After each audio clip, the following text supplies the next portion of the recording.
Alors, bonsoir tout le monde, bienvenue dans le Web Journal de Radio-Québec, édition du 19 avril 2026. Aujourd'hui, on va voir en fait pourquoi on est rendu en fin de partie et pourquoi, semble-t-il, l'État profond joue toutes ses cartes.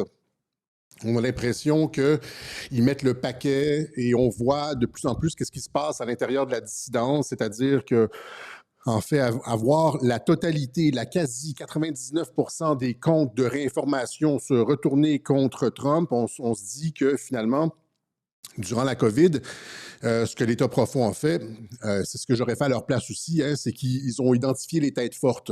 Et après ça, les ont retournés une après l'autre, ont créé des réseaux d'information alternatifs afin de reprendre le contrôle de la trame narrative sur Internet, etc. Et donc, c'est pour ça qu'ils jouent le tout pour le tout aujourd'hui, parce qu'on arrive en fin de partie avec l'Iran, et notamment avec toute l'histoire de l'uranium dont on parle à Radio-Québec depuis 2018. Hein, depuis le printemps 2018, on parle de cette histoire du Uranium One, de la vente d'uranium par la fondation, par les États-Unis, par l'entremise de la fondation Clinton, autorisée par le département d'État d'Hillary Clinton après avoir reçu des pots de vin de la Russie. Donc, on va retourner un petit peu aujourd'hui sur Uranium One. Mais en fait, ce que tout ça met en cause, ce sont les élites européennes.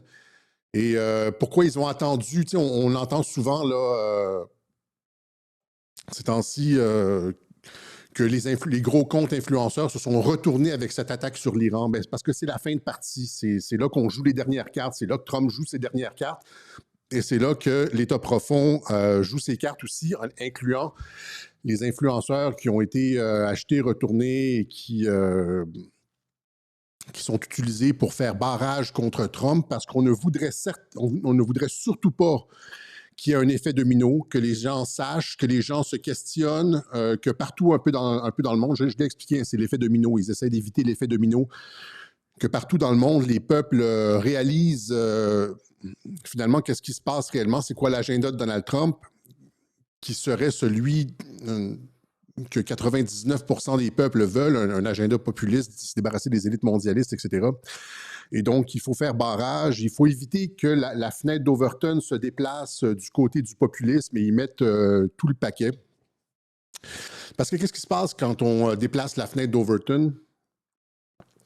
Au niveau de la population, là, on dit, ouais, les élites sont tenues, les politiciens sont tenus, etc. Mais qu'est-ce qui se passe quand une population devient de plus en plus réceptive, ouverte à certaines idées ou fermée à d'autres idées? Par exemple, maintenant, ça va être très difficile de refaire le coup de la pandémie COVID parce que les gens ont comme compris des choses. Donc, la fenêtre d'Overton est terminée pour ce genre, un type d'opération pandémique. Je pense que c'est terminé pour l'État profond.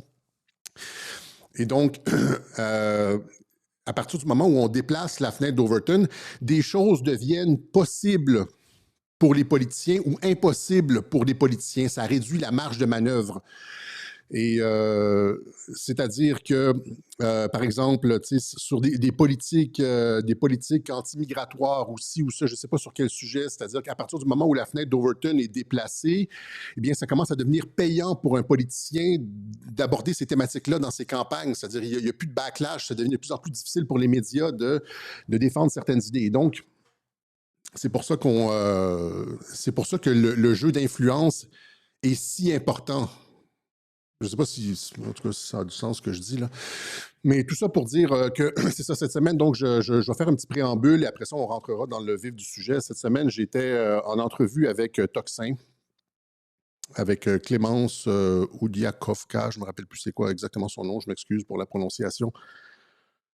Oudivkovka, je ne me rappelle plus. Et donc, j'ai expliqué un certain nombre de choses dans cette entrevue-là. On remercie Toxin de m'avoir invité. C'était courageux. Probablement que la moitié de son équipe, si ce n'est pas les trois quarts, lui ont dit « n'invite pas Cossette, et elle l'a fait quand même. Et on a expliqué un certain nombre de choses lors de cette entrevue-là. Et on a eu un backlash assez, assez intense de la part de bots et aussi de personnalités comme la Barbie du net, là, Béatrice Rosen. On va en parler juste un petit peu. Elle est alors qu'elle ne s'intéresse jamais à la géopolitique, elle est allée dire, afin de réduire encore une fois l'influence de ce que je disais, parce que ce que je disais était tout à fait logique et se tenait, on n'a pas besoin, beaucoup de personnes disaient, genre, il faut écouter les webjournaux, Alexis, depuis un certain temps pour comprendre. Non, non, ce que je disais, c'était, ça se tenait tout seul, c'était des arguments logiques qui se tenaient par eux-mêmes. Elle est allée dire que j'avais développé un culte de la personnalité lors de l'entrevue, que c'était du billard à 10 bandes, etc. Et quand on l'a critiqué, finalement, on était une secte. Et donc, ce sont toutes les poncifs habituels de l'État profond, de l'argumentaire de l'État profond. Le culte il n'y a rien dans cette entrevue-là. Essayez de trouver dans cette entrevue-là un seul élément de culte de la personnalité de Trump là-dedans. Il n'y en a aucun. Je fais absolument pas l'apologie de Donald Trump. Je parle d'éléments de politique, de réel politique, de géopolitique, de stratégie militaire, etc. Et donc, la Barbie du net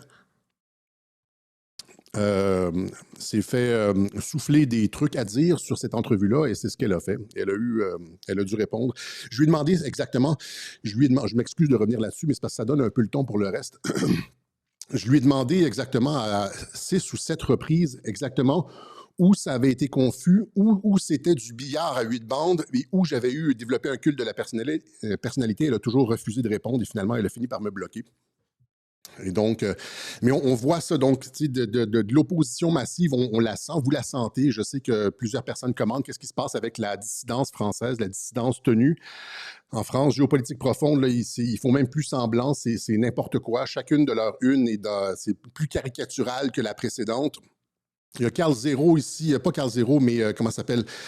Brouza, qui avait été bon durant la pandémie, un avocat qui publie des fakes, jamais vu, jamais connu, avec une photo d'intelligence artificielle avec Melania Trump et Epstein, alors que c'est la rumeur que l'État profond fait courir. C'est la rumeur que Carl Zero fait courir, c'est-à-dire que Melania était, genre, travaillait avec Epstein, et puis finalement, elle a été envoyée à Trump. C'est une fille d'Epstein, etc. Donc, il participe de ces rumeurs-là de l'État profond en partageant des fakes, comme si c'était des vrais. C'est incroyable pour un avocat. Il y a ça, il y a aussi, il y a d'autres personnes que j'expliquais, notamment ici Bertrand Scholler, ceux qui, comme Asselineau la semaine dernière, je vais rapidement passer à travers ça parce que je sais que les gens n'aiment pas ça, mais il faut le faire quand même. C'est comme un petit survol de la littérature en début de Web Journal. Je disais que je parlais d'Asselineau, qui était totalement pro-Trump avant comment ça s'appelle ça, le non-lieu sur ses accusations de viol, puis après ça, c'est devenu comme 100% anti-Trump. Et c'est la même chose avec Scholler. Trump, c'était comme essentiellement le Messie, un Superman avec Poutine, etc. Puis après ça, garde à vue avec cette histoire de Brigitte Macron, et après ça, Trump, c'est l'antéchrist. Donc, vous voyez, il y a comme un avant et un après. Et c'est ça, finalement, j'ai l'impression que c'est ça qui se passe dans la dissidence française, parce qu'il faut prendre acte de ça pour avoir une vision d'ensemble du champ de bataille numérique. C'est-à-dire que il est très difficile d'habiter dans l'Hexagone et d'avoir une liberté de penser. Les réseaux sociaux sont extrêmement contrôlés. Donc, et c'est ça. Et donc, ils ont créé leur réseau alternatif. Toxin, je ne sais pas, ils ont été assez gentils. Je n'oserais pas mordre la main qui m'a nourri, mais GPTV, c'est épouvantable maintenant. C'est rendu épouvantable. Et il y a, parmi tout ça, je l'expliquais, il y a quelques web journaux. Il y a Carl Zero qui est... là, je reviens à mon entrevue à Toxin, mais il y a Carl Zero qui est allé dire que Trump était évidemment contrôlé par le Mossad, dans le réseau Epstein, etc., que Trump avait violé un garçon de 8 ans. Trump avait violé un garçon de 8 ans. Il était tenu par le réseau Epstein. Les personnes avaient été tuées par la suite, etc. Et donc, dans ce web journal-ci, on va comme reprendre la thèse de Carl Zero et on va montrer à quel point, si c'est le cas, c'est-à-dire que si le Trump a réellement violé un garçon de 8 ans, c'est possible, je ne veux pas être dans le culte de la personnalité, on va être objectif, mais si Trump a réellement violé un garçon de 8 ans, si Trump a réellement violé un garçon de 8 ans, comme l'affirme Carl Zero, et qu'il est tenu par le Mossad, on va voir exactement de quelle façon le Mossad et Benjamin Netanyahou tiennent Trump, le forcent à faire des actions qui finalement vont faire en sorte que Netanyahou devrait obtenir le prix Nobel de la paix, puisque les actions vont tout à fait dans ce sens-là. Si c'est Trump, si c'est Netanyahou qui tient Donald Trump, eh bien, le Nobel ne devrait pas aller à Trump, mais bien à Netanyahou. Et donc, on va voir un petit peu le fondement de cette thèse-là. Donc, Trump contrôlé par le Mossad, Trump tenu par Israël. Mais évidemment, je veux dire, c'est de l'ironie ce que je fais ici. Et la question, c'est qui tient Carl Zero? Hein? Laisseriez-vous votre enfant de 6 ou 7 ans tout seul avec Carl Zero? Hein? Je ne sais pas si quelqu'un laisserait son enfant quelques heures seul avec Carl Zero. Je n'en suis pas sûr. Voilà. Donc, tout ça pour dire que ça chauffe sur Internet. Et donc, je reprends une partie, je réponds à Béatrice Rosen qui n'a pas compris ce que la Barbie du net, là, qui n'a pas compris ce que j'expliquais là-dedans. C'est-à-dire que si le thème de ce web journal-ci, la colombe de Tel Aviv, je reprends une partie, un segment de ce que j'ai expliqué dans l'entrevue avec Toxin et j'élabore là-dessus. D'accord? Et après ça, on va aller dans Uranium One, un peu la propagande de guerre et finalement la fausse chicane Magyar-Orban, parce que c'est encore une fois, ça se comprend ce qui vient de se passer en Hongrie. Là. On pensait que c'était une défaite de Orban, oh merde, et puis l'opposition a gagné, l'Europe a gagné, etc. Or, ils ont opéré exactement comme opère Trump avec une fausse chicane, c'est une fausse chicane Magyar-Orban. Les deux sont exactement sur la même ligne, et même que Magyar semble plus dur qu'Orban. Et c'est la même chose avec fausse chicane entre Trump et le pape. Tout le monde se focus sur des trucs de pacotille. Ça fait 8 ans. Ça fait 8 ans que j'explique comment Trump fait des tweets controversés ou des bouts de phrases controversés. Tout le monde saute sur le bout controversé, alors que Trump, lui, règle les problèmes de fond en coulisses. Je l'expliquais, je ne vais pas le répéter, je vais l'expliquer, on l'a expliqué à des milliers de reprises. Et là, ici, c'est sur la question de l'uranium. Alors que la question de l'uranium est sur le point d'être réglée, Trump dit qu'ils se sont entendus avec les Iraniens pour aller à l'intérieur du territoire, chercher l'uranium et le ramener aux États-Unis. Ça nous ramène à cette histoire d'Uranium One. Donc ça, c'est la trame de fond importante. Ça, c'est la trame de fond. Ça s'inscrit dans le cadre des procès pour haute trahison de Barack Obama, d'Hillary Clinton, etc. Donc, Kash Patel nous a dit qu'il était sur le point d'y avoir des arrestations. Il est allé ce matin, je pense à Maria Bartiromo, expliquer que, j'ai pas le clip, là, que les arrestations étaient imminentes dans le dossier de la collusion avec la Russie. Okay, donc, tout ça, c'est pas juste le dossier de la collusion avec la Russie, c'est un gigantesque dossier de haute trahison aux États-Unis et ça a tout à voir avec l'uranium que l'Iran a, les opérations en cours en Iran et cette histoire de trahison avec la Russie. Mais les gens focusent sur le pape, n'est-ce pas? Tu sais, comme, c'est ça, pour beaucoup. Et Trump a été méchant, Trump est fou, et puis des trucs de pacotille, alors qu'on vous allez voir les plus gros procès de l'histoire des États-Unis, potentiellement des procès militaires, les plus gros procès de l'histoire des États-Unis.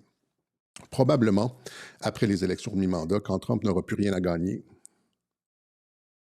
Voilà. Donc, Trump tenu par Israël, on va faire un petit... Donc, Trump, reprenons à notre... reprenons à notre cause, reprenons pour nous les propos de Carl Zero. Donc, il n'a aucun, on rappelle qu'il n'a aucun document plus pertinent que ceux qui ont été... il n'a seulement que les documents qui ont été publiés par le département de la justice. Il n'y a rien de nouveau, il n'y a rien de plus que ce qui a déjà été publié par le département de la justice. Mais il affirme que Trump a violé un garçon de 8 ans et que Trump est tenu par le Mossad. C'est la thèse d'ailleurs d'à peu près toute la dissidence. Sauf Thierry Messant qui, ce matin, ou c'est hier, je pense, est allé dire à GPTV qu'il ne pensait pas que Trump était tenu par Netanyahou, sauf qu'il dit que Trump relance l'Empire américain, ce qui est évidemment faux, puisque Trump ferme les bases un peu partout. Je n'arrive pas à comprendre. Trump veut sortir de là. Thierry Messant. Donc, il dit que Trump n'est pas contrôlé par Israël, mais que Trump essaie de sauver l'Empire américain, etc., alors que c'est le contraire. Il ferme USAID, il ferme les bases partout, il ramène les troupes, etc. Je ne sais pas d'où est-ce qu'il sort son truc, Thierry Messant. Si on regarde les mêmes nouvelles. Et donc, Trump viole un enfant de 8 ans, selon Carl Zero. Et là, les gens disent, des fois, je vois des commentaires qui disent « ça commence à faire beaucoup, Alexis ». Ouais, donc, OK. Trump a réellement, accédons à vos lubies, là, Trump a réellement violé un garçon de 8 ans et ou des jeunes filles Il y en a, tout ça. Là. Et il est tenu par Israël. Donc, réfléchissons. Faisons comme, on va l'expliquer pour Béatrice Rosen, qui n'a pas compris. Réfléchissons à la conséquence de ça. Qu'est-ce qui s'est passé en 2016? Comment ça se fait que quelqu'un... Donc, s'ils le tiennent depuis 2016, ils le tiennent depuis longtemps. C'est-à-dire que ça s'est passé... Trump n'a rien à voir avec le début de l'enquête Epstein. Il est arrivé après, et puis c'est pas lui qui a dénoncé. Il n'y a pas... Il y a rien de ça, là. Tout ça n'est pas... il n'a pas dit de se concentrer sur Ghislaine Maxwell. Il n'a pas collaboré à l'enquête. C'est pas... Mais... Donc, ils le tiennent depuis le début des années 2000. Et il prépare sa présidence, probablement, n'est-ce pas? S'il a violé un enfant de 8 ans, ils le tiennent et ils le préparent comme une ressource du Mossad qu'ils vont placer à la présidence des États-Unis. Donc, ce n'est pas Vladimir Poutine qui contrôle Trump, c'est le Mossad avec l'affaire Epstein. Et donc, comment expliquer qu'en 2016, 2020 et 2024, ils aient déployé autant d'efforts pour empêcher que l'État profond et les démocrates et les médias aient déployé autant d'efforts pour l'empêcher à accéder au pouvoir? S'il a violé des garçons et qu'il est une ressource pour le Mossad, pourquoi les médias contrôlés pour beaucoup par des intérêts israéliens. On nous dit ça, là, on nous dit qu'il y a beaucoup de Juifs dans les médias. Et puis, pourquoi, si c'est une ressource du Mossad, pourquoi la couverture était à 90-95% négative contre Trump lors des 4 élections? Pourquoi ils ont tout fait pour l'empêcher de se présenter? Pourquoi il y a comme 8 ou 10 ou 13 filles qui l'ont accusé d'agression sexuelle? Pourquoi ils ont tout fait? Est-ce que les démocrates ne savent pas? Est-ce qu'il n'y a pas quelqu'un qui a reçu le mémo dans le camp démocrate pour leur dire que c'est une ressource du Mossad et qu'il faut le laisser passer? Pourquoi ils ont fait des castors d'eux-mêmes, puis ils ont fait barrage à Trump avec tous les moyens nécessaires? Ça, c'était en 2016. Pourquoi, après ça, ils ont créé une révolution colorée avec une histoire d'assaut sur le Capitole pour l'impeacher, pour produire un impeachment, alors qu'il a violé des garçons et qu'il est utile à Israël pour attaquer l'Iran? Pourquoi ils ont volé l'élection comme ça avec des votes à Joe Biden? Pourquoi ils n'ont pas juste laissé passer Trump si l'objectif c'était vous comprenez, d'attaquer, si c'était une ressource du Mossad? Pourquoi ils ont fraudé l'élection? Pourquoi ils ont fait ces 4 poursuites contre Donald Trump en 2024 avec le mugshot, les fausses accusations de Gene Carroll? Il a dit qu'il voulait donner son ADN, le juge a dit non. Ils ont tout fait pour le bloquer. Pourquoi, si c'est une ressource, il a violé des garçons et qu'il est tenu, pourquoi l'État profond a littéralement tout fait pour le bloquer?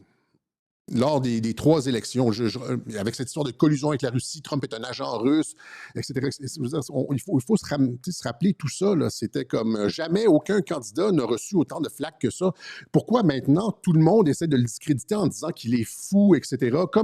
Exactement comme Poutine. C'est-à-dire, rappelez-vous, la semaine dernière, on parlait de Trump est fou pour utiliser le 25e amendement. Ils ont utilisé exactement la même stratégie avec Poutine. Pourquoi, si Trump est un agent du Mossad qui a violé des enfants de 8 ans, un petit garçon de 8 ans, avant de les tuer, et puis des affaires sordides. Pourquoi ils essayent à tout point de le discréditer? Hein? Exactement comme Poutine à l'époque, rappelez-vous. Surtout, comme tu dis, des mensonges, des contre-narratifs comme genre l'économie russe va s'effondrer, la Russie va envahir les pays. Nouvelle révélation laisse présager le pire pour Vladimir Poutine. Son état de santé se détériore de façon dramatique. Il y en a qui ont mordu à ça. Moi, quand je voyais ça passer, tu y portes. Donc, les mêmes stratégies pour Poutine, Trump est fou, etc. Pourquoi on utilise le 25e amendement pour le destituer si c'est un agent du Mossad qui a violé des garçons de 8 ans? Après ça, pourquoi Trump a retiré des troupes de partout au Moyen-Orient au cours des... je reviens souvent à ça, on va juste faire ça rapidement, c'est parce que, encore une fois, je vois que les gens n'ont pas compris. Pourquoi a-t-il retiré les troupes d'Afghanistan et a diminué de moitié les troupes au Moyen-Orient dans son premier mandat et le mandat Biden, alors qu'il était un un agent du Mossad qui veut évidemment attaquer l'Iran, détruire, etc., etc. Pourquoi n'a-t-il pas répondu quand il y avait la chance de frapper l'Iran après qu'un drone américain ait été frappé? Pourquoi Trump, agent du Mossad et contrôlé par Netanyahou, pourquoi Trump, contrôlé par Netanyahou, met-il de l'avant les accords d'Abraham alors que la stratégie d'Israël, normalement, ça serait de fragmenter les pays arabes, n'est-ce pas? On nous a souvent dit ça au cours des 10-15 dernières années. La stratégie avec le général Wesley Clark, qui a raconté l'anecdote qu'il était arrivé au Pentagone après le 11 septembre, et on lui avait dit qu'est-ce qu'on attaque, quel pays on attaque? On attaque l'Afghanistan. Puis là, on lui avait dit non, c'est 6 pays qu'on va attaquer. Donc, et depuis ce temps-là, ce qu'on entend souvent sur les réseaux, c'est que l'objectif d'Israël, c'est de déstabiliser, de fragmenter, de morceler les pays arabes autour, n'est-ce pas? Alors, pourquoi Trump fait exactement le contraire de ça et stabilise les régions avec les accords d'Abraham? Hein, s'il est contrôlé, s'il a violé des garçons de 8 ans, pourquoi, avec les accords d'Abraham, rend-il le grand Israël impossible? Pas de changement de régime, pas de troupes au sol, pas de Troisième Guerre mondiale. Pourquoi y a-t-il présentement des négociations avec l'Iran si Trump a violé des garçons de 8 ans et est contrôlé par Netanyahou?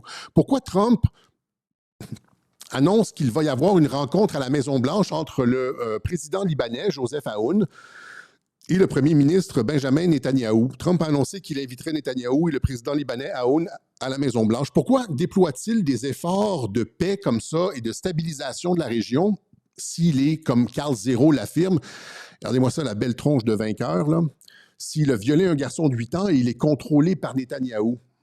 On voit bien que ça n'a aucun sens. Et là, Trump qui dit Israël va arrêter de bombarder le Liban. Et il est interdit à Israël de bombarder le Liban et c'est les USA, c'est les États-Unis qui s'en portent garant. Pourquoi est-ce que Netanyahou, qui contrôle Trump, demanderait à Trump d'écrire un tweet comme ça, limitant la portée d'Israël? Pourquoi est-ce que Netanyahou, qui contrôle Trump, demanderait à Trump, tu lui envoies tes messages là, là, présentement, tu vas négocier une paix avec l'Iran. On va, entame immédiatement les négociations de paix avec l'Iran, alors même s'il n'y a pas eu de changement de régime, et la paix avec le Liban aussi, commence la paix, stop les opérations militaires. Comment expliquer que Netanyahou, qui contrôle Trump, ne voudrait pas plutôt envoyer les États-Unis au casse-pied? Pourquoi Trump n'envoie pas des troupes? Pourquoi, etc., etc. Vous comprenez? S'il contrôle Trump, Trump n'a absolument pas son mot à dire. S'il y a une vidéo de Trump qui viole un petit garçon de 8 ans, là, Trump va faire n'importe quoi. Il va envoyer les troupes américaines. Là. Je veux dire, même si les gens ne sont pas contents, il va s'aborder son mandat pour éviter que la vidéo de lui qui est en train de violer un petit garçon de 8 ans sorte. Ben, il va faire n'importe quoi. Il va s'aborder sa présidence. Il va envoyer les troupes américaines. Il va envoyer, ça va être là. Mais non! Là, Netanyahou est en train de lui dire renforce les accords d'Abraham, signe la paix avec mes voisins, entame des négociations. On voit bien que ça n'a absolument aucun bon sens, cette histoire de Trump est contrôlé par Israël. Et qui, comme le dit, je veux dire, il y a une tête de pédophile, ce bonhomme-là. Là. C'est comme... il est probablement lui-même tenu. Ben, pour sortir des trucs comme ça, il est probablement lui-même tenu, je l'ai déjà dit, là, mais... alors que c'est Trump qui, au contraire, limite Netanyahou. C'est-à-dire que, donc c'est ça le thème du web journal. Si c'est effectivement Netanyahou qui contrôle Trump avec cette histoire de garçon de 8 ans, comme nous l'affirme Carl Zero, eh bien, le prix Nobel de la paix devrait être décerné à Netanyahou, n'est-ce pas? C'est pas le boucher de Gaza, comme je disais au micro de Toxin, c'est la colombe de Tel Aviv. Netanyahou est en train de stabiliser la région, signer la paix, régler tous les problèmes, etc., etc. Une bonne main d'applaudissements pour Benjamin Netanyahou, la colombe de Tel Aviv. C'est tout ça, vraiment?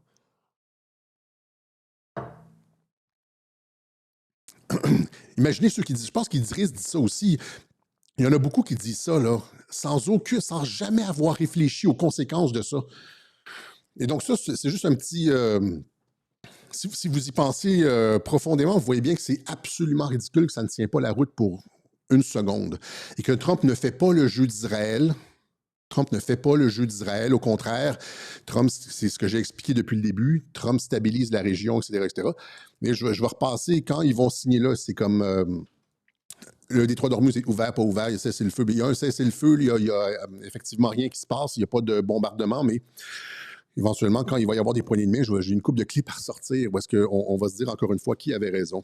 Okay? Ceux qui annonçaient la Troisième Guerre mondiale, les troupes au sol, le Vietnam américain, ou ceux qui disaient non, non, non, il n'y aura pas de changement de régime, pas de troupes au sol et pas de Troisième Guerre mondiale, ils vont négocier la paix avec l'Iran. Le régime, ils sauvent en fait le régime, etc., etc. Okay?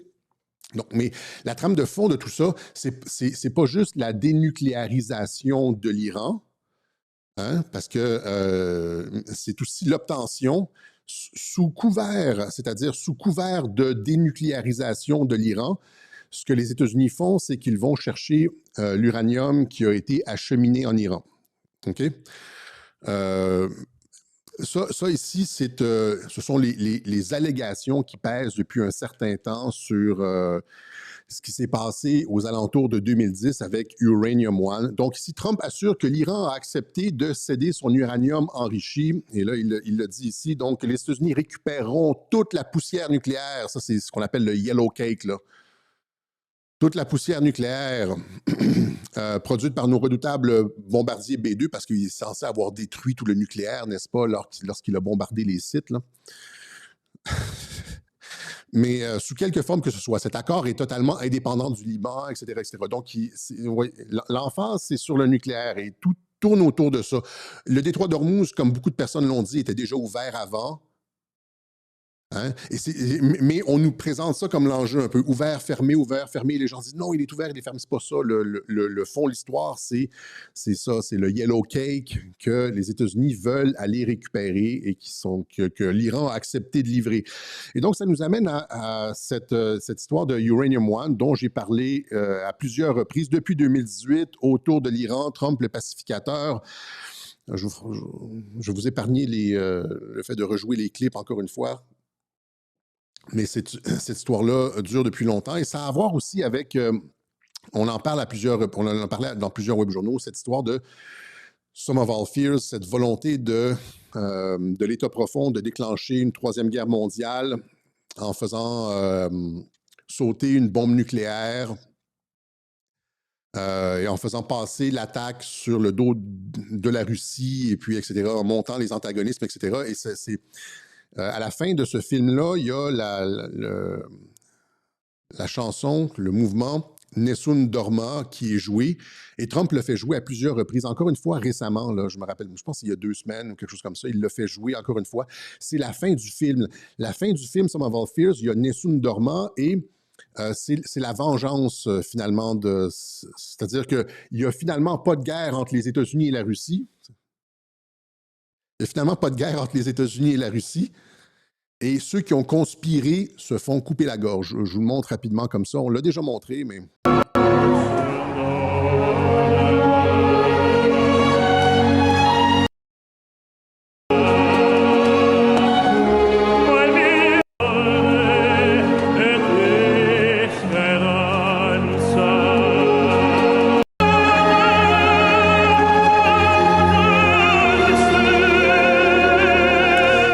Je vous montrerai pas tout le clip. Là, et là, ils signent la paix finalement et ceux qui ont conspiré se font tous tuer un après l'autre.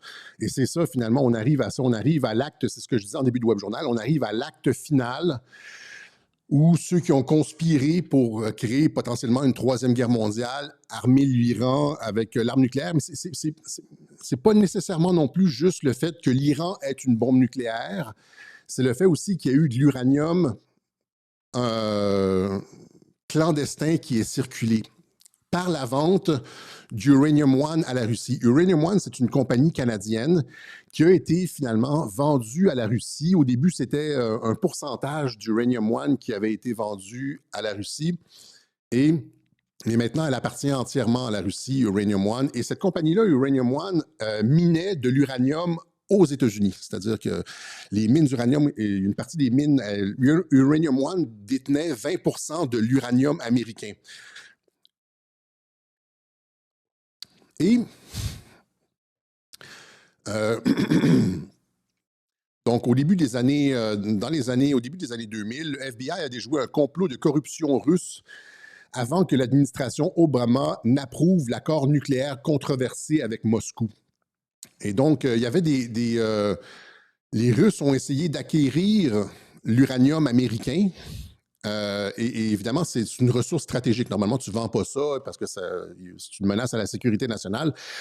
Mais les Russes ont utilisé des pots de vin, ont donné des bribes et des pots de vin pour finalement, à ce que pour avoir accès à cet uranium-là. Et le FBI a découvert tout ça.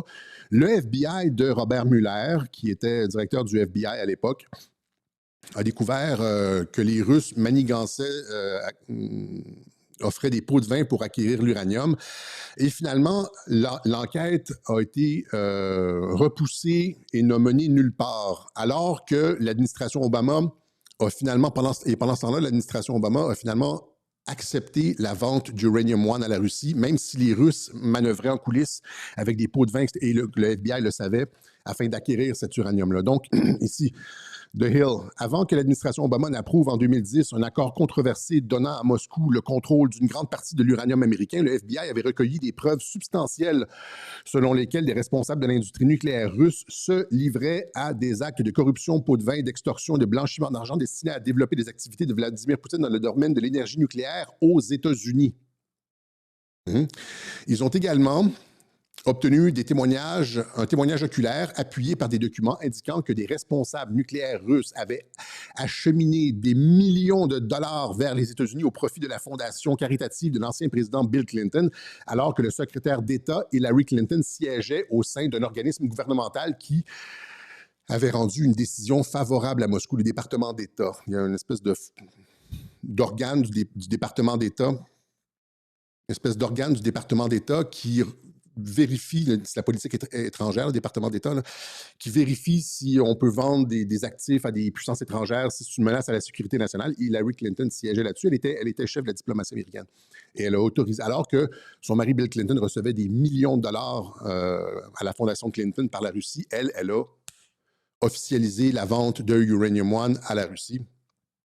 Donc, vous avez ici, ça encore une fois, la fondation Clinton liée à une tentative russe d'achat d'une entreprise d'uranium. Vous avez ici Cash Flow de New York Times, Cash Flow to Clinton Foundation amid Russian Uranium Deal. Et c'est Hillary Clinton qui autorisait ça. Vous comprenez? Donc, et ça, je l'ai expliqué à plusieurs reprises. Hillary Clinton qui vendait, et Joe Biden l'a fait par la suite avec son fils, là, Hunter Biden. Il vendait des secrets d'État, vendait de l'influence américaine, de l'influence politique, moyennant contribution. Rappelez-vous, avec Hunter Biden, c'était la firme Rosemont Seneca. Rosemont Seneca recevait de l'argent de milliardaires chinois. Et en même temps, Joe Biden, qui était vice-président, échouait dans ses négociations avec la Chine, alors que Rosemont Seneca venait de recevoir genre 1,5 milliard en equity de firmes chinoises, etc. Donc, cette espèce la famille de Biden et la famille Clinton vendaient de l'influence politique. Ici, c'est les intérêts stratégiques américains qui ont été vendus par la Fondation Clinton. Ils ont reçu de l'argent de Moscou et ont autorisé la vente du Uranium One. Mais évidemment, ça ne s'arrête pas là. Vous l'avez ici encore une fois, ça ne s'arrête pas là. Fact-check concernant, ça, encore une fois, c'est un fact-check. J'ai été vérifier les fact-checks. Pas qu'ils sont toujours justes, mais des fois, c'est intéressant. Donc ici, dans une lettre adressée en juin 2015 au représentant Peter Viklovsky, la NRC a indiqué avoir, ça je pense que c'est l'organisme qui était piloté par Hillary Clinton, a indiqué avoir accordé à RSB Logistics Service une modification de sa licence d'exportation en 2012 afin d'autoriser cette entreprise de transport maritime du Kentucky à exporter de l'uranium vers le Canada depuis diverses sources, notamment le Wyoming, c'est ça. Le Canada doit obtenir l'approbation des États-Unis pour transférer de l'uranium américain vers un pays autre que les États-Unis, indique la lettre. Et on dit, soyez assurés qu'aucun uranium produit par Uranium One Incorporated n'a été expédié directement en Russie. Phew! Et que le gouvernement américain n'a autorisé aucun pays à retransférer l'uranium américain vers la Russie. Mais où a été retransféré cet uranium-là? Donc ici, l'accord sur Uranium One a entraîné certaines exportations vers l'Europe, selon des notes de service. Donc, il y a une partie de l'uranium qui a été achetée par la Russie, de Uranium One, qui a été exportée vers l'Europe. Et là, encore une fois, c'est du domaine de la spéculation, encore une fois, mais on voit un peu où ça s'en va. Donc, encore une fois, je mets un bémol là-dessus, je vous montre un peu l'ensemble de la réflexion. Cette réflexion-là, elle ne date pas d'hier. On la retrouve dans les Q-drops. Et donc, cet uranium-là a été exporté vers l'Europe et ce qu'on pense, en fait, si vous comprenez un peu le truc Nessun Dorma, Sum of All Fears, c'est que de l'uranium a disparu et se serait potentiellement retrouvé en Iran pour créer une bombe nucléaire à l'extérieur du circuit des centrifugeuses iraniennes. C'est-à-dire qu'ils auraient déjà reçu leur Yellow Cake de l'Europe via Uranium One, etc. C'est ce qui est allégué ici. Éventuellement, ça se peut que ce soit... encore une fois, il n'y a aucune preuve que l'uranium qui a été exporté en Europe se soit retrouvé en Iran. Bien non, parce qu'il y avait des preuves, on serait déjà dans des procès criminels. Cependant, c'est ce que les États-Unis veulent valider. Et c'est pour ça que Trump dit, dans sa conférence de presse de ce matin ou d'hier, je ne me rappelle plus, il dit « On veut ramener l'uranium iranien aux États-Unis et ils vont ainsi pouvoir tester l'uranium, savoir si l'uranium qu'ils ont trouvé en Iran, c'est de l'uranium américain qui a été vendu par Uranium One. » Et là, tu as toute la filière vous comprenez? C'est-à-dire que tu as la filière de trahison, tu as la filière de vente de matériaux nucléaires pour créer une bombe clandestine. Trump qui le dit ici. Donc, il dit, au début, c'est bas un peu le son, mais c'est je pense, c'est à bord d'Air Force One. Et il y a plusieurs, je ne suis pas le seul je vous montre l'audio, mais il y a plusieurs sites plusieurs journalistes qui en ont parlé. Là. Il dit, donc, l'objectif, c'est de ramener l'uranium aux États-Unis, to bring it back. Et le bring back, ça laisse entendre, c'est ambigu, mais ça laisse entendre que l'uranium était peut-être déjà aux États-Unis. C'est pas amener l'uranium aux États-Unis, c'est le ramener aux États-Unis. We'll go in with Iran and we will take it together and we will bring it back, 100% of it, back to the United States. If we don't do that, we will get it in a different form, in a much more... C'était le 17, le vendredi dernier. Donc, to bring it back to the United States, OK? Donc, il n'y a pas juste ça. Rappelez-vous, lorsque Trump arrive au pouvoir en 2016, il déchire rapidement l'accord de Barack Obama avec l'Iran sur le nucléaire. Là, il faudrait retourner voir ici le web journal que j'avais fait à l'époque autour de l'Iran, Trump le pacificateur, où est-ce qu'on montre plusieurs courriels d'ailleurs de personnages comme John Podesta. Je pense que c'est dans les courriels qui ont été révélés par Wikileaks, par Julian Assange sur Wikileaks. John Podesta qui dit que l'entente va faire en sorte qu'il va y avoir un conflit nucléaire au Moyen-Orient à moyen terme. Et je me rappelle dans les courriels, vous irez le voir, c'est un courriel de Wikileaks. Donc ça garantit que d'ici une génération, il va y avoir un conflit nucléaire au Moyen-Orient. Puis John Podesta répond « Yup. Yes, sir. Oui, monsieur. » OK? Donc, et ici, encore une fois, vous avez... donc, si l'Europe...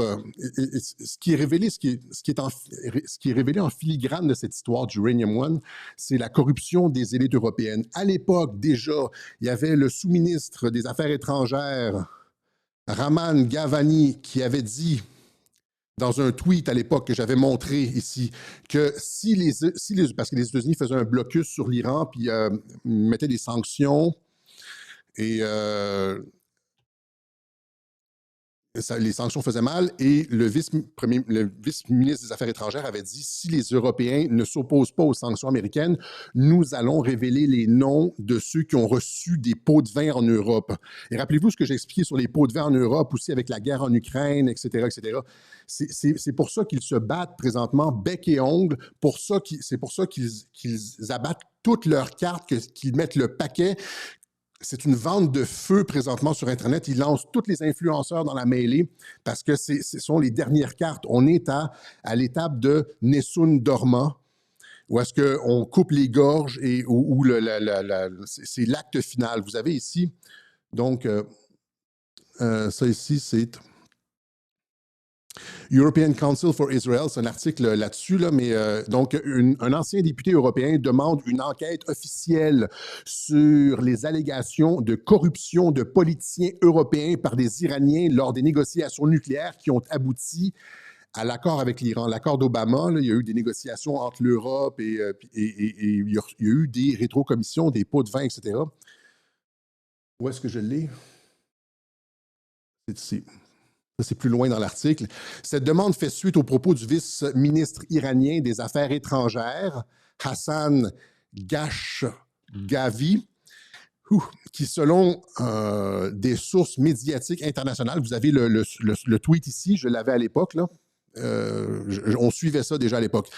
Donc, qui, selon des sources médiatiques internationales, a déclaré « Si les Européens cessent de commercer avec l'Iran et ne font pas pression sur les États-Unis, nous révélerons quels politiciens occidentaux et combien d'argent ils ont reçu lors des négociations nucléaires pour l'accord avec l'Iran, pour que l'accord avec l'Iran soit conclu. » Donc, l'accord avec l'Iran de Barack Obama, s'est fait acheter à coût de millions et de millions et de millions de dollars en rétrocommission, etc., etc. Et donc, ça, c'est la trame de fond de ce qui est en train de se passer présentement avec l'Iran. Ce n'est pas la querelle avec le pape, OK? C'est quand, tu sais, etc. Vous comprenez ce que je veux dire? Ça, c'est le réel fond de l'histoire. Et donc, encore une fois, il y a corruption des élites européennes, l'uranium qui a été acheté, Uranium One, l'uranium qui a été miné par Uranium One, qui a été acheté par la Russie, a été transféré à l'Europe. Là, vous avez de la corruption européenne directement avec les Iraniens. Et ce que Trump fait là, présentement avec son audio, c'est qu'il veut ramener cet uranium-là aux États-Unis. Il va pouvoir le tester et après ça, la boucle va être bouclée. Vous comprenez ce que je veux dire? Si c'est ça, ça a l'air d'être ça, mais mettez un signet sur ce web journal-ci. Voilà. Et c'est la même chose avec Zelensky et le serveur de CrowdStrike. Rappelez-vous, donc, cette histoire de collusion avec la Russie. Les courriels de John Podesta sont volés sur le serveur du Parti démocrate, dans les locaux du Parti démocrate.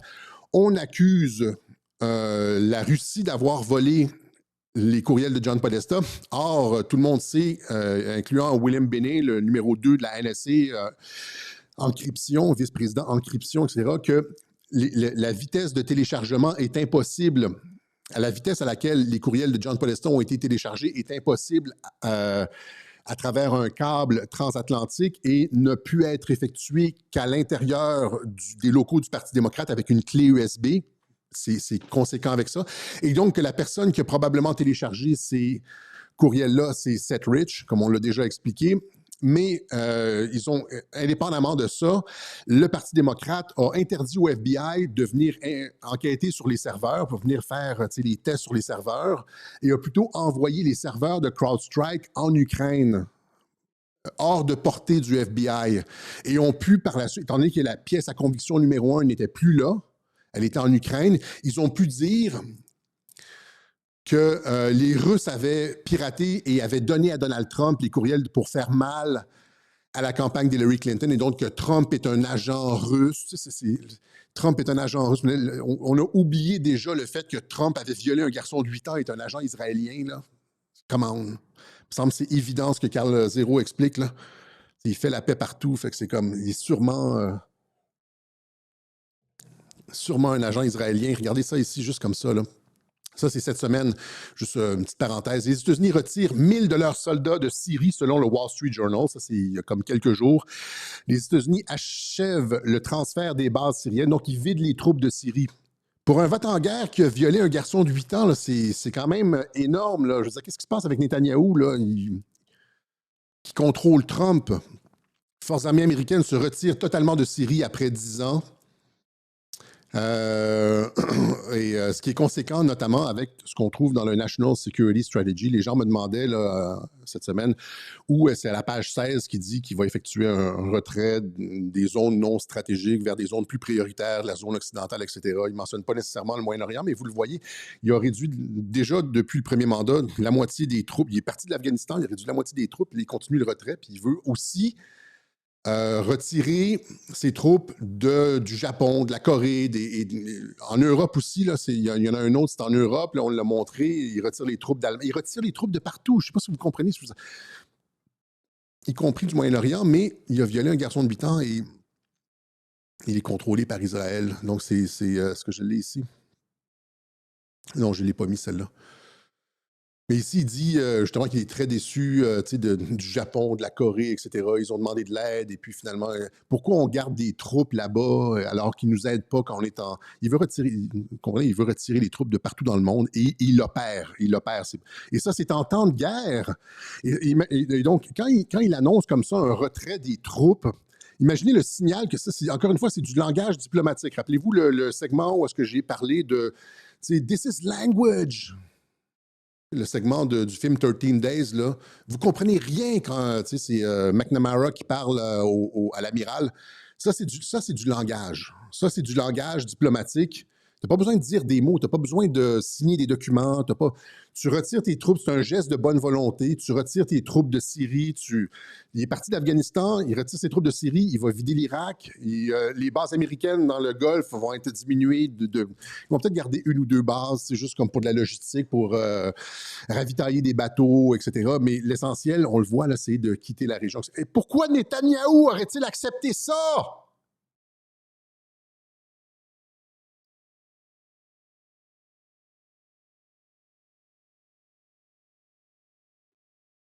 Il était certain de contrôler Trump avec le viol du petit garçon de 8 ans. Là, ça serait bien d'avoir les clips avec Hitler là, qui pique sa colère là, dans le film La Chute. Là. This line, pourquoi Trump n'écoute pas quand on lui dit que nous allons révéler la vidéo avec le garçon de 8 ans? Pourquoi Trump n'écoute pas? Je lui ai texté qu'il fallait qu'il reste en Syrie.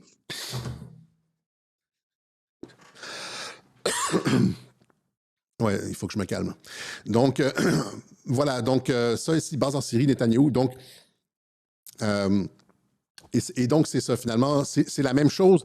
L'uranium qui est, selon cette interprétation-là, encore une fois, je vous fais comme une chaîne de raisonnement, mais vous avez pas on n'a pas tous les maillons, là, je vais être bien clair, on n'a pas tous les maillons, mais c'est une chaîne logique. C'est une chaîne logique, on n'a pas on ne peut pas le prouver. Bien sûr, encore une fois, bien sûr qu'on ne peut pas prouver tout ça. Ça a été annoncé par Q, hein, c'est tout ça. Mais bien sûr qu'on ne peut pas prouver tout ça parce que si on pouvait, l'objectif, c'est justement de pouvoir le prouver. Si on pouvait le prouver, il y aurait déjà des arrestations, mais là, on ne peut pas encore le prouver. L'objectif, c'est de ramener, être certain, faire en sorte. Ils ont peut-être une bonne idée de ce qui se passe, puis ils veulent l'uranium pour le tester, pour être certain que c'est bien l'uranium américain qui a été vendu. Et puis là, on peut procéder à des arrestations.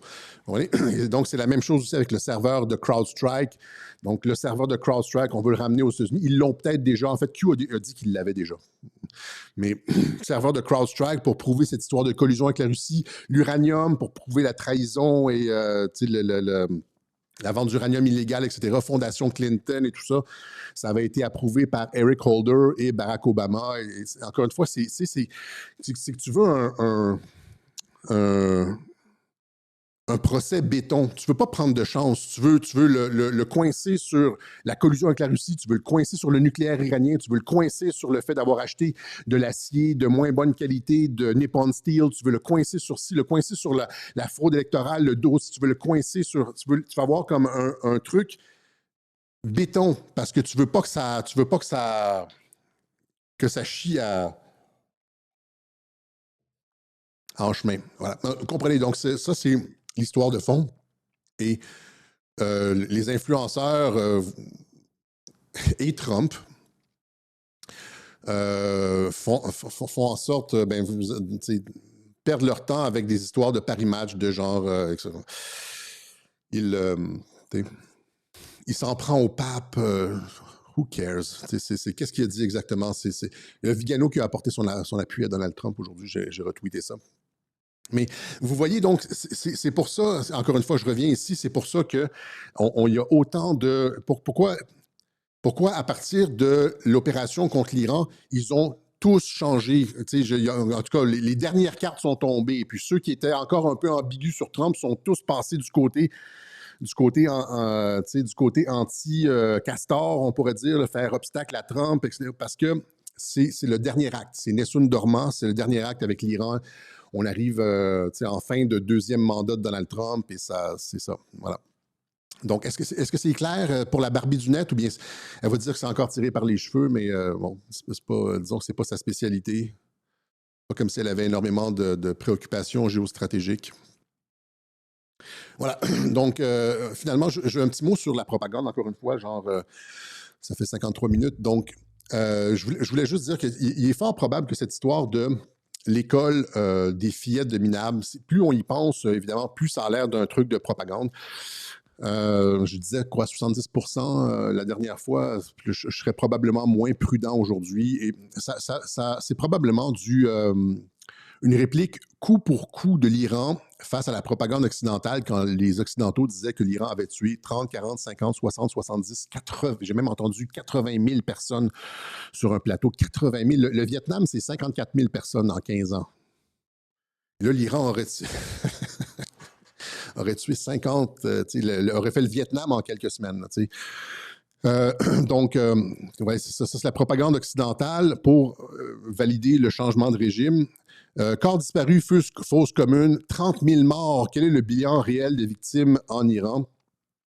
Le truc, c'est que le gouvernement iranien lui-même a admis quelque chose comme 3 500 morts, je pense 4 000 morts, et que l'Observatoire iranien des droits de l'homme, c'est toujours des trucs de l'État profond, ça, genre style Mossad, CIA.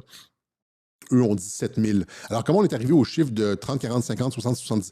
C'est vraiment, genre, faire passer... C'est énorme déjà, comme 3, 4 000 personnes mortes, c'est comme inconcevable. C'est probablement pire que la place Tiananmen. Oui, c'est épouvantable, mais...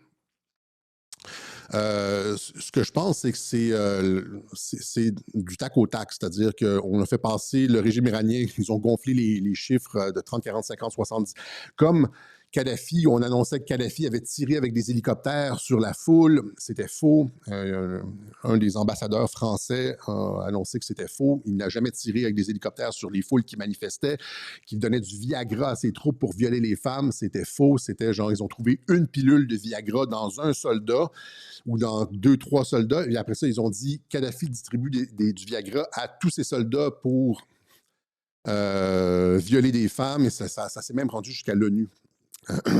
Et donc, je pense que cette histoire de l'école de minables, c'est du tac au tac pour la propagande occidentale sur les morts. Parce que si tu regardez toutes les images, vous ne trouverez jamais d'histoire, vous ne trouverez jamais de cadavres de jeunes filles. Et l'histoire ressemble beaucoup à la plupart des histoires de propagande qu'on voit ailleurs. Notamment ici, rappelez-vous, en 2022-2023, je pense, les Russes qui avaient supposément bombardé une maternité à Mariupol. Rappelez-vous de ça? Et donc, les Russes qui avaient, 3 jours avant le bombardement de la maternité, qui avaient en plein conseil de sécurité, les Russes avaient dit, genre, les Ukrainiens utilisent une maternité désaffectée pour leurs opérations. Et rappelez-vous, j'ai montré aussi les captures d'écran de textes de Amnesty International qui dénonçaient l'Ukraine, dénonçaient le fait que l'Ukraine utilisait des infrastructures civiles comme base d'opération pour lancer ses attaques. C'est-à-dire que l'Ukraine mettait des canons, des mortiers sur le toit d'édifices résidentiels pour attaquer les Russes. Et quand les Russes rappliquaient en contre-batterie, ça faisait des morts civiles. Mais c'est les Ukrainiens qui plaçaient leurs obusiers sur le toit d'immeubles résidentiels. Même chose ici avec cette histoire de la maternité de Mariupol. Et donc, la Russie avait comme finalement bombardé la maternité. Et là, vous aviez vu les images de femmes enceintes qui quittaient la maternité Le truc, c'était que c'était une influenceuse et que la personne qui avait pris les images était lui-même un blogueur de renom. C'est-à-dire que comment le blogueur de renom a-t-il pu savoir que, je veux dire, que les Russes allaient bombarder cette journée-là à ce moment-là, et puis qu'ils étaient sur place avec la caméra pour prendre une autre influenceuse en photo, ouais.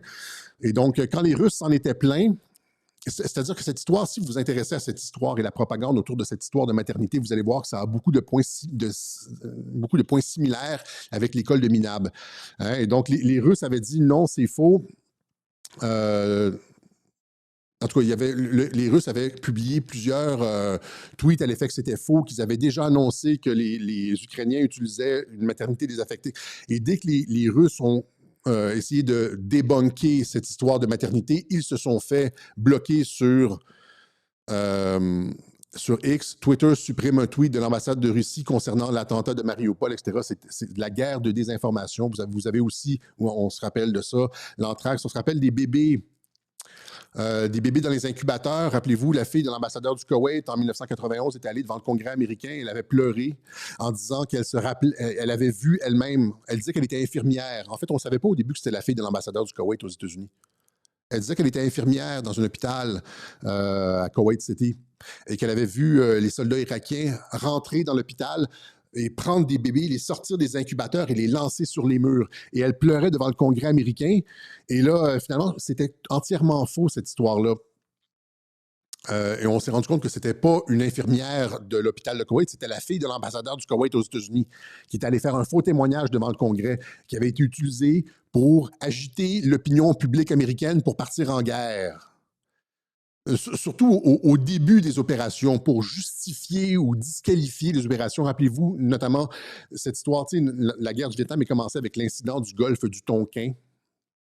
Et le même McNamara qui avait dit dans 13 Days, « This is language », tu sais, le gars avec les lunettes là qu'on vous a montré, ben lui a admis plus tard dans des magazines, je pense que c'est le magazine il y a une publication trimensuelle, triannuelle, trisemestrielle de la NSA, et il avait dit l'incident du golfe du Tonkin, hein, c'est-à-dire les États-Unis avaient dit des navires, des corvettes nord-vietnamiennes ont tiré des torpilles sur les bateaux américains.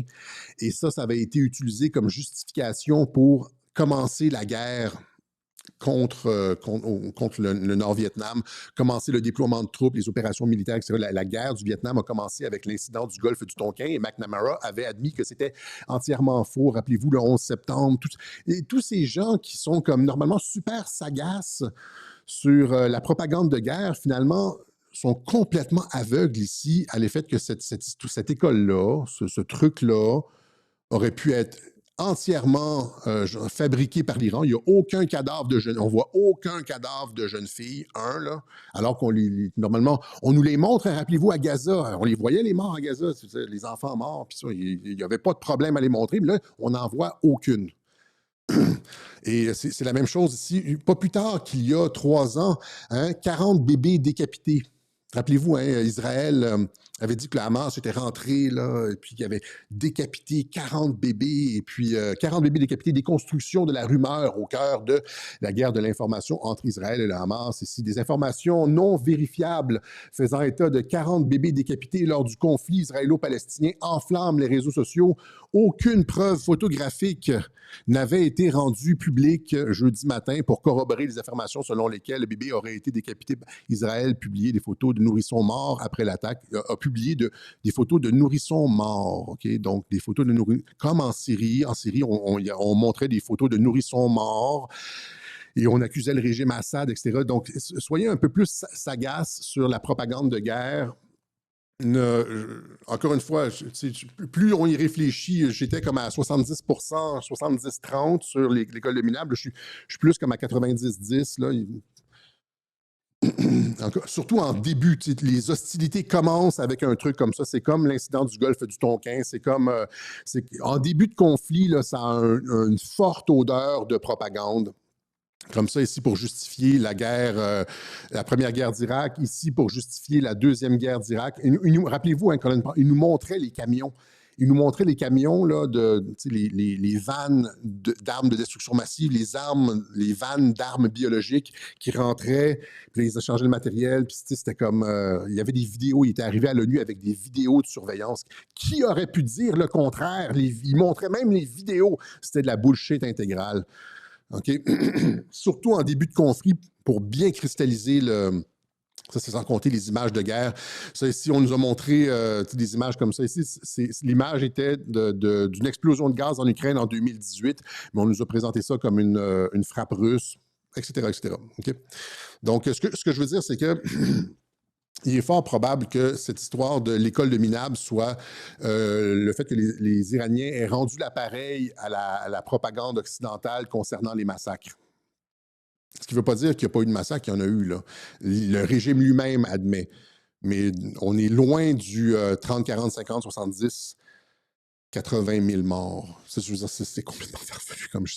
C'est déjà absolument, c'est un record. Je veux dire, des 4, 5 000 morts, c'est inconcevable, c'est immense. Mais bon, voilà. Donc, à part ça, qu'est-ce qu'il y a d'autre? Oups.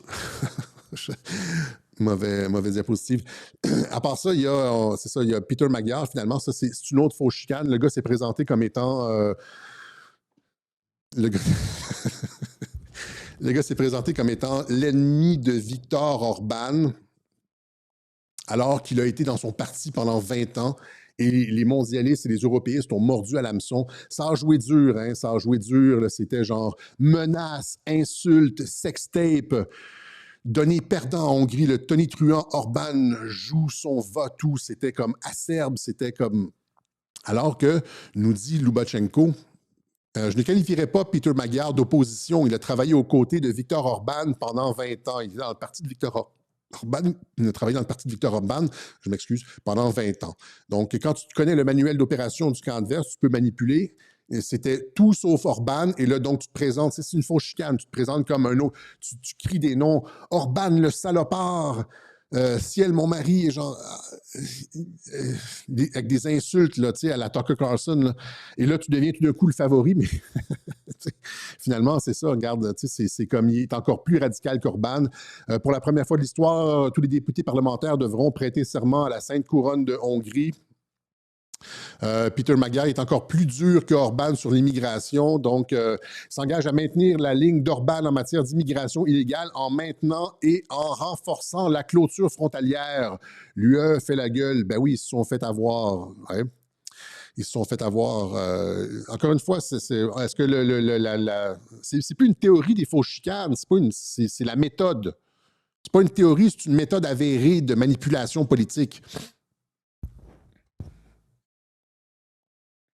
Et là, il y a nos experts dans les journaux qui ne font aucune recherche approfondie jamais sur les sujets dont ils parlent, qui sont là, tu sais, ils sont payés comme à l'article. Hein, donc, je ne sais pas combien ils reçoivent par article de journal. Là, et là, ils s'en débarrassent avec des trucs. C'est ça qu'on sent avec les médias. C'est ça qu'on sent aussi avec beaucoup de médias alternatifs. On va vers le truc, tape à l'œil, Trump contrôlé par Netanyahou. Ben oui, il attaque l'Iran. Netanyahou voulait qu'il attaque l'Iran. Et donc, il doit être contrôlé. L'affaire d'Epstein, aucune réflexion approfondie, aucune... juste la paresse intellectuelle, de la putaclic, tape à l'œil, etc. Ici, Pierre Martin, de l'Université de Montréal, qui a une chronique dans le Journal de Montréal. L'avenir n'appartient pas à la droite populiste.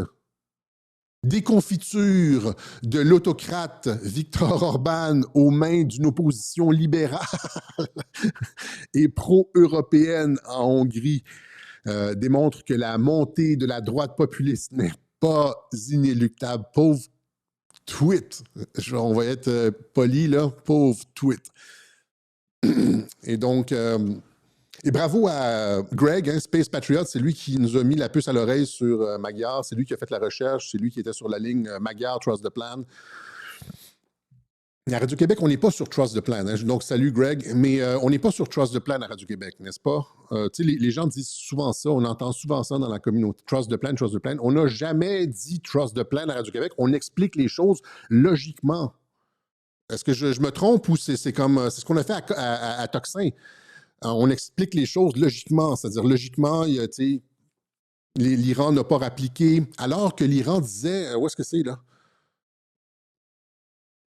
Il disait que ça allait être la fin du monde si Trump attaquait. Je ne sais pas où est-ce que je l'ai mis. J'avais une où est-ce que l'Iran disait, genre, c'est ça ici? Non. Non. C'est dommage parce qu'elle était, c'est peut-être ici. Elle était peut-être intéressante. Ah, ici, voilà. Ça, c'était en janvier, alors que Trump envoyait des bateaux dans la région, là, dans le Golfe Persique. L'Iran prévient que toute attaque entraînera une guerre totale. Une guerre totale. Ce que ça veut dire, une guerre totale? Ça veut dire que tu vas tirer sur des avions puis tu vas couler des bateaux. Entraînera une guerre totale après que Trump a déclaré subjonctif, qu'une armada américaine était en route. Guerre totale qui n'a jamais eu lieu, Et là, le régime est maintenu et Trump va obtenir son uranium et qu'il va pouvoir utiliser contre, si ce que j'explique s'avère, là, ça reste à être avéré, qu'il va pouvoir utiliser dans les procès contre les traîtres américains et aussi contre des élites européennes, ceux qui auraient pris des pots de vin, comme l'a dit le sous-ministre des Affaires étrangères, là, Raman Gavani. Il y a lui, puis il y a d'autres. En tout cas, son nom est éplié de différentes façons, là, mais et donc, et c'est pour ça que on ne vous le dit pas et vous ne le voyez pas sur les réseaux sociaux. Trump joue Nessun Dormant et c'est pour ça qu'il joue le tout pour le tout et qu'il brûle leurs influenceurs dans une vente de feu. Parce qu'on est rendu à l'acte 11, l'acte de fin de toute l'opération. Voilà. À part ça, à part Magyar, il y a, encore une fois, sur la théorie des fausses chicanes, il y a Joe Rogan. Rappelez-vous, encore une fois, c'était quoi? Qui était sur... qui nous annonçait que Joe Rogan avait abandonné Donald Trump? Même Joe Rogan critique Donald Trump, Alexis. Comment peux-tu continuer à le défendre? Et là, on voit un Joe Rogan, encore une fois, tout riant dans le bureau ovale avec Donald Trump, alors que Trump annonce justement un truc sur l'utilisation de médicaments, des psychotropes, là, je pense, des trucs... des drogues psychédéliques pour guérir certaines pathologies. Et Joe Rogan qui remercie Donald Trump. It's not because these drugs harm people. And for 56 years, we've lived under those terrible conditions. We're free of that now. Thanks to all these people that we see next to me, and thanks to President Trump. Merci, le président Trump. Et après ça, il y a tous les clips parce qu'on les voit se bidonner ensemble, etc. Ouais, encore une fois, fausse chicane avec Joe Rogan. OK? Bizarrement. Après ça, il y a aussi Marjorie Taylor Greene. Marjorie Taylor Greene qui, aujourd'hui, nous dit... Allez lire, elle pointe vers un tweet en bas qui explique un certain nombre d'incohérences dans la tentative d'assassinat du président Trump de l'été 2024. Elle reprend plusieurs des arguments que j'utilise ici dans les 3 webjournaux que j'ai fait sur le sujet. Les webjournaux les plus pertinents, c'est Le Saint et JSOC. Le Légende, il est un peu moins articulé puisque je l'ai fait genre à moins de 24 heures après la tentative d'assassinat, mais ça jette les bases. Mais c'est la même chose, hein, c'est-à-dire que jamais, d'aucune façon, on aurait pu laisser le président Trump mettre son bras en l'air, etc. Puis elle reprend comme un...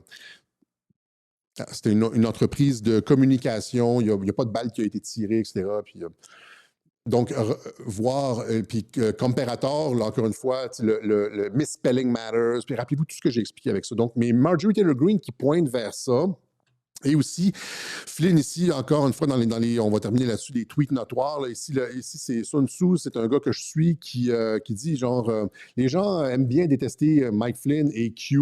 Et là, il dit, en 2018, j'étais un des seuls avocats qui écrivait sur Q. J'avais publié plusieurs posts sur Q. Et à l'époque, Flynn était venu m'encourager ou m'avait... encenser mes posts à l'époque. Et là, donc, et plus tard cette nuit-là, il m'a envoyé un message direct où nous allons quand nous y allons tous, where we go one, where we go all. Flynn l'avait contacté pour valider tout ça. Là, son truc sur Q, l'encourager, et là, il publie donc les messages de Flynn, et Flynn qui répond en bas, « Where we go one, we go all ». Ça, c'est 18 avril, c'était hier. Donc, oui, « Where we go one, we go all ». À ceux qui disent que Flynn est comme, tu sais, pense que QAnon, c'est de la frime, etc. Flynn continue à encourager les soldats digitaux. Et il le fait, il prend probablement des risques en le faisant, mais c'est important qu'il le fasse à ce moment-ci parce qu'il y a beaucoup de gens qui doutent. Trump était censé être un non-interventionniste. Il est effectivement un non-interventionniste si on prend ce que j'ai expliqué à Radio-Québec, c'est-à-dire que le conflit est contenu avec l'Iran. Et là, les gens disent souvent, mais que fais-tu des morts, Alexis? Le truc, c'est que si c'est convenu, il n'y a pas de raison d'avoir beaucoup de morts. Si l'Iran sait à l'avance quelles sont les cibles, ben, tu sais, genre le dépôt de munitions là, à l'est, à 3 km de Ispahan, là, ben, il est vide quand il frappe. Et puis, tu sais, à part le gars qui se trouvait là par hasard, à part des accidents de parcours, les frégates qui ont été coulées, les bateaux qui ont été coulés là, étaient probablement vides aussi. Puis si c'est convenu d'avance, si l'Iran sait déjà quelles sont les cibles, où et quand les Américains vont frapper, comme la bonne entente le suggérerait, bien, tu minimises beaucoup les morts. Voilà. Donc, voilà, c'est ça pour ça. Maintenant, je pense qu'on y est là, 1h13. Donc, on va rappeler aux gens qu'on est en campagne de financement.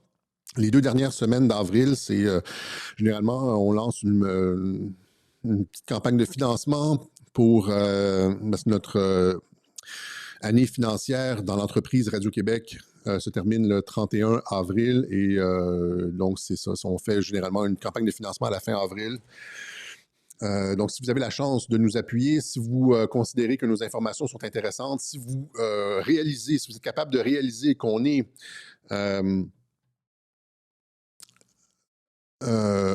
ouais, comment je pourrais, je veux rester humble aussi, là, mais c'est-à-dire que l'information qu'on présente ici, on la retrouve pratiquement nulle part ailleurs et que, en tout cas dans la façon dont on la présente, dans la complexité et dans la profondeur de ce qui est expliqué, et aussi regardez ce qu'il y a ailleurs dans la dissidence. Regardez ce qui est devenu GPTV, ce que sont devenus la plupart des influenceurs. Il en reste très peu des influenceurs et ça joue très dur.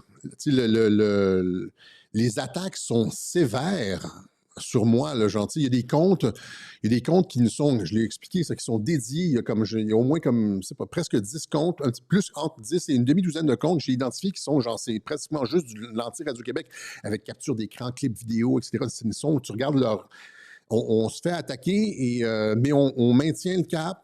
Mais ça, c'est dur. Et donc, appuyez Radio-Québec. On est une des dernières antennes valables dans ce qui se passe. Il y en a quelques-unes, quelques d'autres. J'ai oublié de mentionner Antoine la dernière fois. On a fait un live avec Antoine cette semaine. On le salue.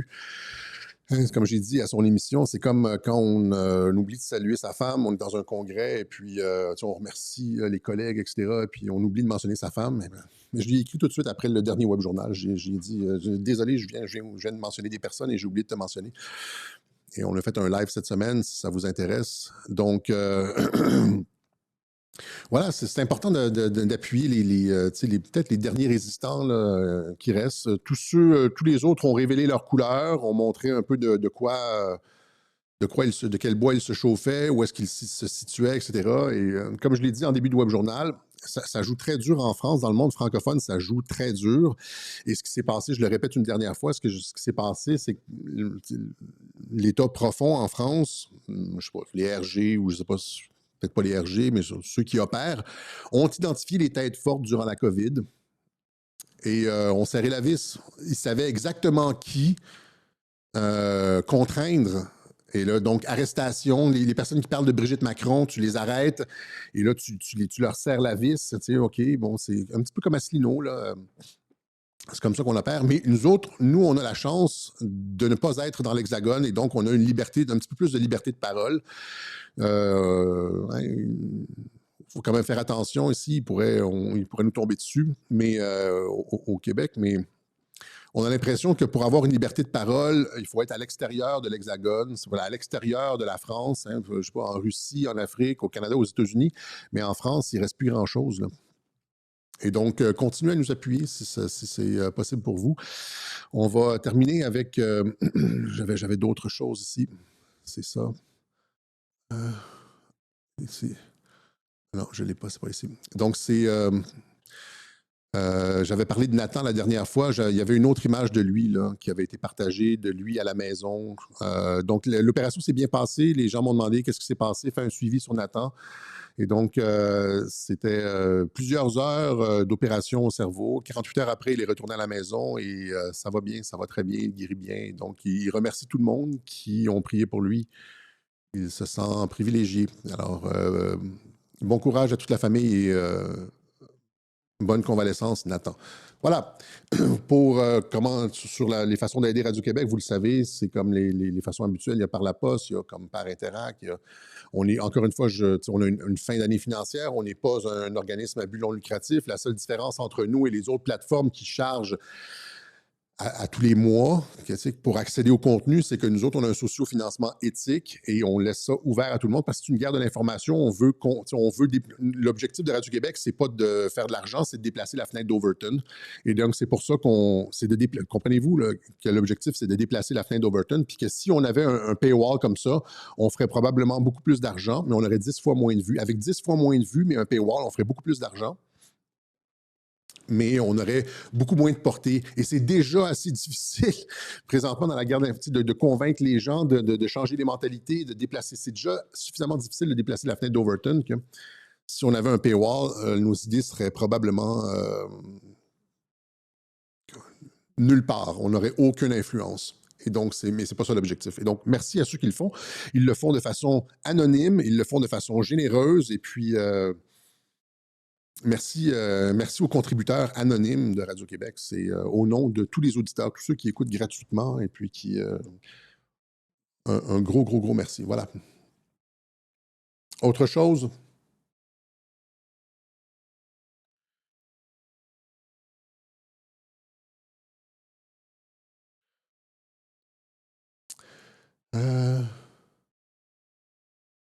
Oui, Carney et la majorité. Il y a des gens qui me disent, j'ai reçu des lettres de personnes qui veulent que je parle du Canada, etc. J'ai expliqué l'année dernière ce que je pensais qui allait se passer pour le Canada. Ça va être difficile avant que ça soit mieux. Hein. C'est-à-dire que on dit souvent c'est Israël pour la fin. Quand on dit Israël pour la fin, je le répète une autre fois, quand on dit Israël pour la fin, c'est pas la destruction d'Israël, c'est la paix pour la région, c'est-à-dire c'est l'État palestinien. C'est ça, Israël pour la fin. C'est la création d'un État palestinien et la signature complète des accords. C'est la fin des conflits dans la région. C'est pas la fin d'Israël. OK? C'est pas ça. D'aucune façon, Trump va amener à la fin d'Israël. Hein? C'est au contraire, c'est l'harmonisation des rapports. On veut même si les gens n'y croient pas, Trump, lui, y croit. C'est des Juifs, puis des Arabes, puis des musulmans qui se serrent la main, qui sont capables de jouer, des enfants qui sont capables de jouer ensemble. C'est ça qu'on veut. Donc, c'est ça, Israël pour la fin. C'est un État palestinien qui est capable de vivre côte à côté d'un État juif. Ça, c'est Israël pour la fin, mais je pense pas en fait que ce soit Israël, ce soit réellement Israël pour la fin. Je pense que c'est le Canada pour la fin. Je pense que le Canada, c'est réellement parce qu'on est collé sur les États-Unis et que on est comment je pourrais dire, il y a un impératif stratégique avec le Canada. On a une frontière commune, non défendue. C'est le même continent, c'est la même défense intégrée, la même économie essentiellement, les mêmes exportations, les mêmes. Et donc, mais ça va être difficile à cause de l'attitude des Canadiens. Et donc, il faut que ça pince avant que ça aille mieux. C'est ce que je pense, c'est ce que j'ai expliqué la dernière fois. Et que je pense que Carney est là, d'une certaine façon, est à la manœuvre avec Trump pour, même si c'est le contraire. C'est comme Tucker Carlson, des fois, avec Trump, souvent, ça a l'air d'être le contraire, mais je pense qu'il y a une entente entre Carney et Trump sur la façon d'opérer. Puis c'est possible que la fin du Canada, pas la fin du Canada, mais la fin de la signature d'un accord avec le Canada, la reformulation de la relation Canada-US se passe dans un autre mandat. C'est même pas sûr que ce soit dans le mandat Trump. C'est même pas sûr que ça se passe dans les 3 prochaines années. Peut-être que ce qui va se passer dans les 3 prochaines années, c'est un affaiblissement graduel de l'économie canadienne, un déplacement, ouais, c'est un retour de la base industrielle du Canada vers les États-Unis, un déplacement de la base industrielle vers les États-Unis. Ça va être très difficile pour le Canada. Et quand le Canada, c'est un peu comme... c'est un peu comme le Hamas, c'est-à-dire qu'il faut qu'il soit placé en position de faiblesse pour finalement négocier. Puis quand le Canada va être placé en position de faiblesse, il va finalement pouvoir négocier parce que présentement, on est très, très, très arrogant. On a juste regardé les journaux, la mentalité des Canadiens, etc. Et donc, éventuellement, les Canadiens ne pourront pas signer un accord avec les États-Unis dans l'état actuel de la mentalité canadienne. Et donc, il faut probablement, c'est ça, sur le long terme. Voilà. C'est un petit mot là-dessus. OK? Fait que c'est ce que j'avais pour vous cette semaine. Encore une fois, merci aux contributeurs de Radio-Québec. Au nom de tous les auditeurs. C'est vous qui nous maintenez à flot. On se donne rendez-vous la semaine prochaine pour une autre édition du Web Journal de Radio-Québec. Allez, salut la gang.